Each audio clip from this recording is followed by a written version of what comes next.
Thanks for joining this virtual session focused on the 5 critical requirements for democratizing research.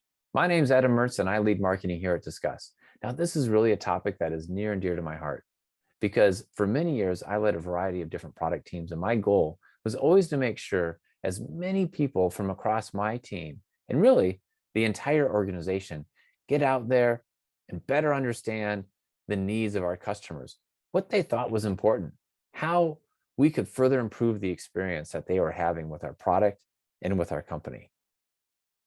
So we'll talk about these critical elements in just a moment, but what I wanted to do is just set the stage here. I thought I'd highlight a couple of industry statistics that I think I'm thinking are pretty well understood by many, but let me just take a moment here and humor me. These are just a few stats that show how important it really is to understand and align with customer needs. It really can help. That first stat there shows how it can help your organization be more profitable. 60% according to Deloitte. It can also increase customer retention, create those brand loyalists. And at the end of the day, it's about outperforming and differentiating you from your key competitors. In short, for those organizations that can make empathy at scale a reality and democratize research across their organization, it can be an absolute game changer. Okay, so what exactly is empathy at scale and democratizing research? To me, it's about enabling as many people as possible to hear the in-depth perspectives and insights that your customers have. The more people on product and innovation and insights teams that get a chance to go out and connect with customers, the easier it is to innovate faster, understand those key touch points, create amazing experiences, or better differentiate the product from competitors. When people across marketing engage with and understand their target audiences, they can create campaigns that have messaging that better resonates, or ads and packaging that appeals to key target audiences. So creating empathy at scale and democratizing research is just so powerful, but it can be so hard. As you can see by this visual, it's a journey in finding and using customer feedback. It's a journey that often takes way too much time, and it's just way too hard. Whether you want to understand how your target audiences are responding to new product ideas, to new designs, maybe a mobile experience, at the point that you want to talk with people and hear those in-depth experiences and perspectives, that's really just the start of a pretty long journey. There's really just so many obstacles on this journey as you try to reach that end goal there on the right-hand side of the screen of driving actionable insights. So we're going to talk about these 5 critical elements of democratizing research, but we're going to do it against the backdrop of this journey. That includes the pre-session challenges, getting and managing respondents, coordinating, your colleagues and other observers that might want to be watching in a back room, giving and reviewing some pre-work. We're going to talk about that. We're going to talk about the in-session challenges and put it in the context of maximizing engagement and, again, just ensuring that there's structure and so forth, as well as the post-session challenges. And there's a lot there in terms of trying to turn all of that feedback and those perspectives into some sort of report that can be shared. At the end of the day, though, in order to democratize research, you have to do 2 things. Number one, you have to be thinking about how you can be saving time, shaving hours off of every interview, because I can tell you, you might spend some time doing the actual interview, but getting the respondents, sending the invites, managing them, after the session, looking at all the videos and putting stuff together and gleaning, sentiment or the key takeaways and aha moments, it can really, really, really add up. So you have to, number one, just be thinking about how you can save time through that whole process, while at the same time delivering, number two, better insights that can help drive all of those key decisions. So let's talk about and unpack these 5 keys to democratizing research a bit more. So I'm going to go into um, each of these in a little bit more detail in subsequent slides, but just to kind of set the stage a little bit. Number one, it starts with enabling effortless coordination of scheduling and managing really everybody that's going to be involved in these sessions and these interviews. Second, we're going to talk about the importance of enabling both live and self-captured conversations. So really important. Third, you need to make it easy to maximize engagement with everybody involved. If you're not going to do that, there's no way that if it's not easy to just try to get as good of perspectives as possible and rich dialogue and conversation going, then you're not going to democratize research. And after you do all of that, of course, the fourth thing that we're going to spend a little bit of time on is the insight side and how important it is, because it is hard to glean those key takeaways when you're talking. It's not a quantitative survey. It's people talking, it's sharing and getting those perspectives. And so you really need some sort of tool or process in place to kind of help you generate those insights automatically. And then after you do that, the fifth critical element that we'll talk about is the importance of making it easy to share, really broadly, those insights that you're learning across your team, across many teams in the organization. So the first question to ask yourself is whether or not you have a process or some tools in place to make it really easy for a broad group of people to schedule and to coordinate all of the people who might be involved in those feedback sessions. So if you're forcing everybody to just use the regular calendar, to send invites to schedule respondents, observers, maybe other moderators, or even translators, it can be a bit of a nightmare. And that's that visual there on the bottom of the screen.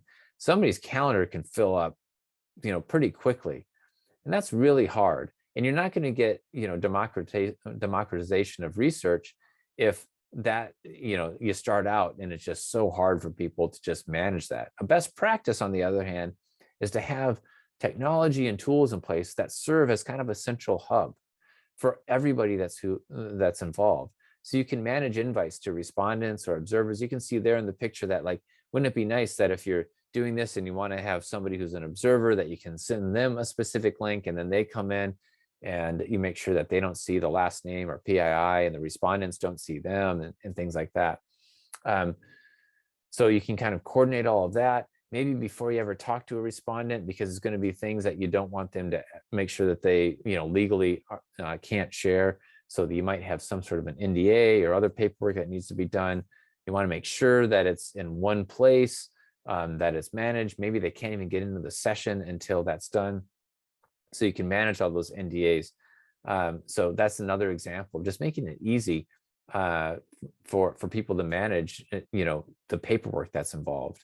So you have to think about that, and you have to think about, is there a system that can really help ensure, even like once you've got all that done, that when the respondents are coming, that when they show up, that the tech that they're using actually will connect correctly. All of these things are inhibitors to democratizing research. Why?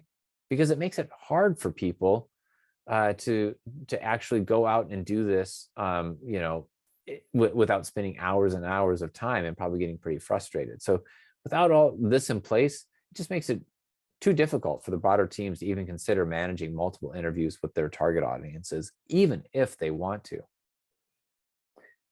Now, in addition to the scheduling aspects on the pre-session side, many times people who are looking to talk with target audience, they want to ask a few questions, maybe to a big broad group, maybe 50, 60, 70 people.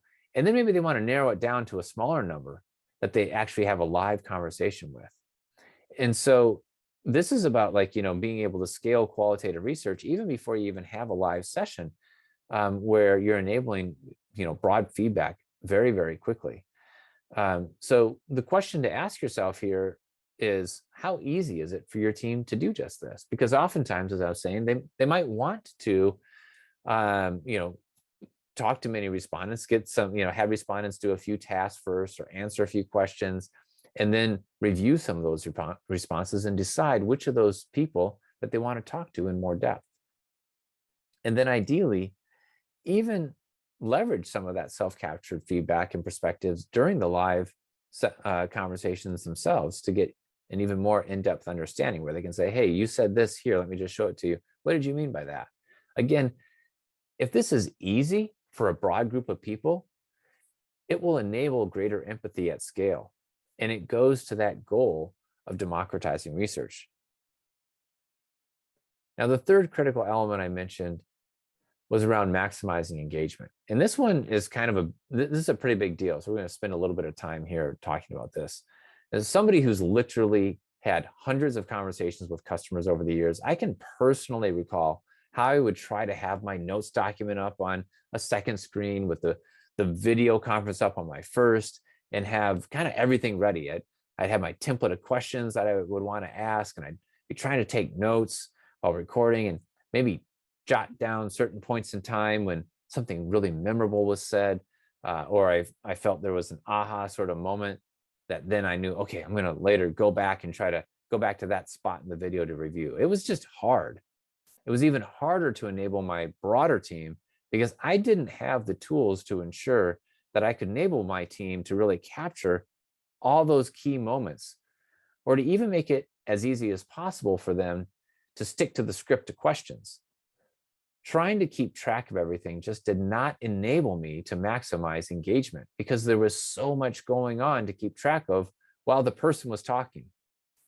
But having purpose-built tools for structuring the conversation and capturing key moments, that can really be the first step in actually maximizing engagement. So a couple of the pictures that you see on the screen here, wouldn't it be nice if you just kind of had your guide, your question guide, interview guide, just kind of built in to that web conferencing tool where it just shows up there. And as you go through it and you click those boxes, they're automatically noted in the video recording, making it easier for you to jump to that part later once you're viewing the recording.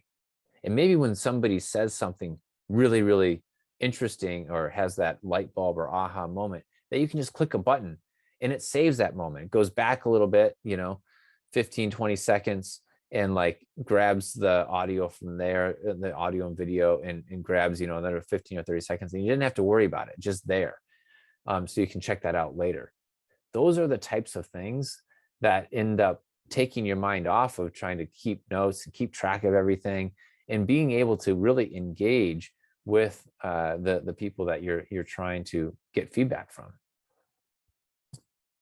Now, of course, it's important that you also are using tools that are enabling people to share their perspectives across a variety of mediums, whether it's the basic share my screen option, or it's the more advanced sharing, such as on maybe somebody's mobile device, and being able to see how they're tapping it, or how they're scrolling, right, or zooming, or pinching, or all of that, or maybe on an interactive virtual whiteboard where people can each have their own color pen and highlight or point out things that they're liking or they're disliking on the screen.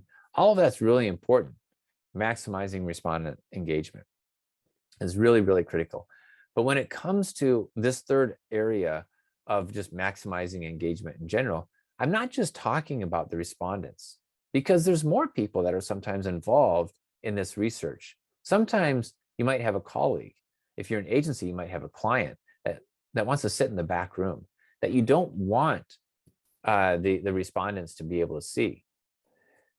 Maximizing engagement overall can be maximizing engagement for those people, those colleagues, those observers.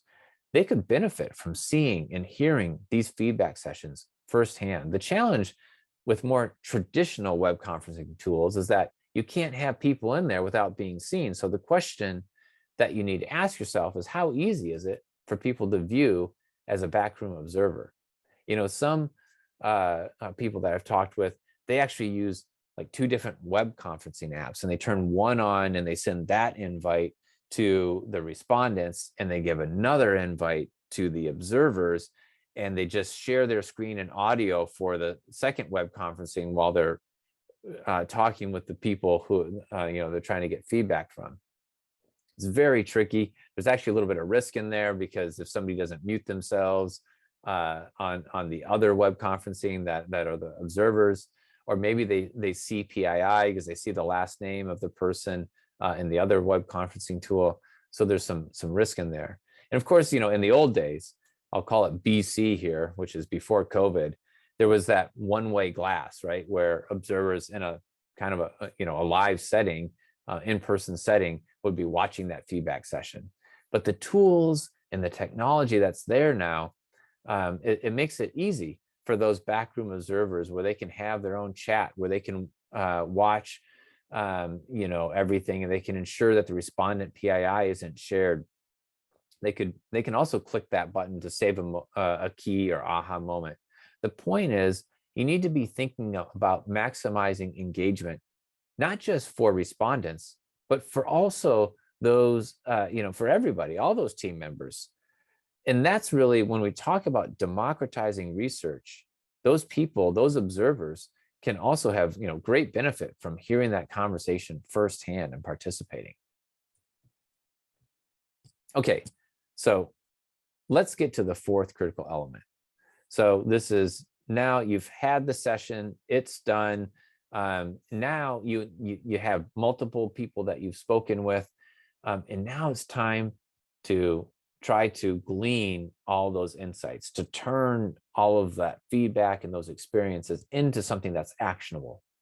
Now, the question to ask yourself is, how easy have you made it for your team, or is it for your team, to turn those experiences into insights, to get those key takeaways? When you're done with sessions, is the transcript automatically created? Now, today, in a lot of web conferencing tools, you can get that transcript. But a lot of times it's not perfect, right? Can you easily edit that transcript in case there's any errors, and then be able to download that transcription? Is it easy to find sentiment around key topics that you had, that you were hoping to find around? So, finding those key themes, and then finding the sentiment around those key themes, and maybe even creating and editing highlight reels and clips around all those key moments that were saved.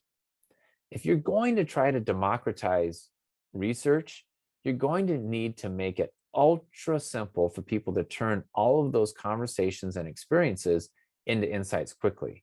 Again, without the right tools, this can take an inordinate amount of time, with potentially never reaching your goal of getting to actionable insights.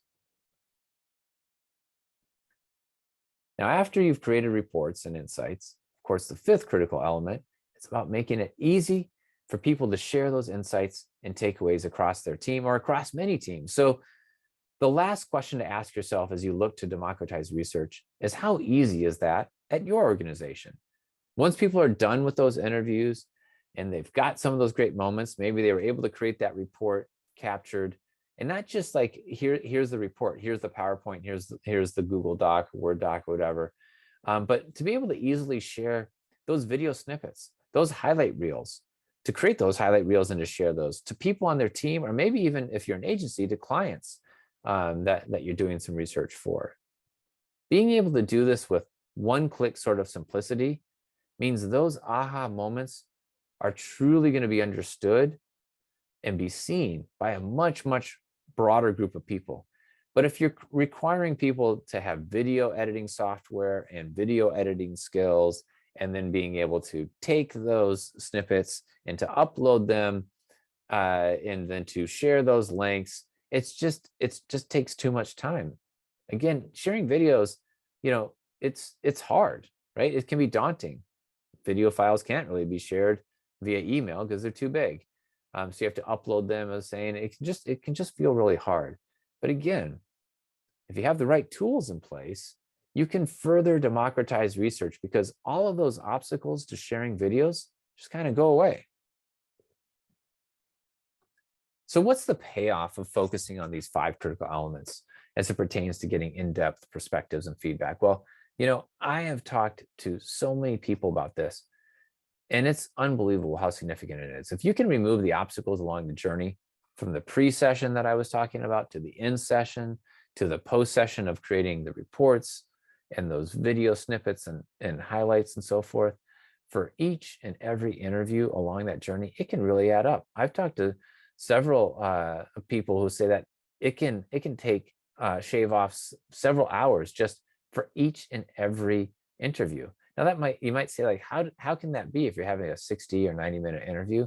But think about the amount of time it takes to coordinate and schedule people to come for it, and some of them don't show up, and maybe to get the pre-work done, and if there's an NDA, to get that done, and then of course to have the session itself, it takes time. But then after the session, to go through everything, find those aha moments, to read through that transcript, to create that report, create some highlight reels, etc.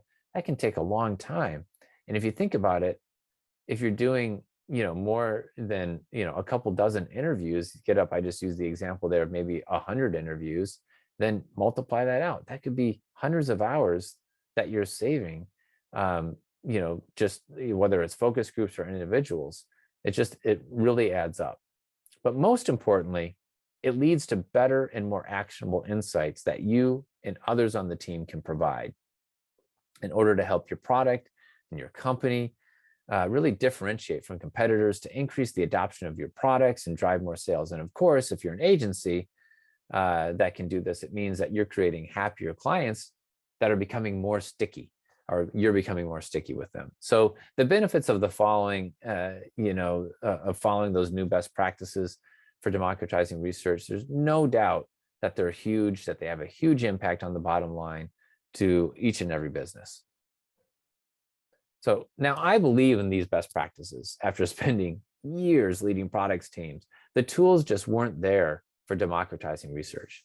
However, companies like Discuss do now offer the tools to help democratize research, whether by enabling more people to coordinate and manage live conversations, or to drive unmoderated self-captured research. Our platform really supports those best practices I shared to ultimately turn those experiences into insights that can drive all those big and even little decisions that can make a difference to being a growing and leading company. We also offer an extensive set of customer success and support elements to ensure our customers maximize their success in democratizing research. Now, if you're looking to democratize research at your organization, we hope you do a couple of things. I hope you follow some of those critical elements that I just outlined, making it easier for more people at your organization to do more research. I also hope that you check out Discuss, and that you maybe chat with us, because we have a purpose-built research platform that's been designed for a global audience, with a customer success team that's dedicated to maximizing your team's research success. And we have a lot of experience working with organizations across virtually every industry and size across the world. So with that, I want to say thank you for taking the time to listen to this overview of the 5 critical elements for democratizing research. And you can check out a portion of our platform pretty easily. You can see the link there for a 14-day free trial. And we hope that you give that a try, and also stop by and chat with us here at UXDX. We're so happy to be here in New York supporting this great organization and conference. Thank you.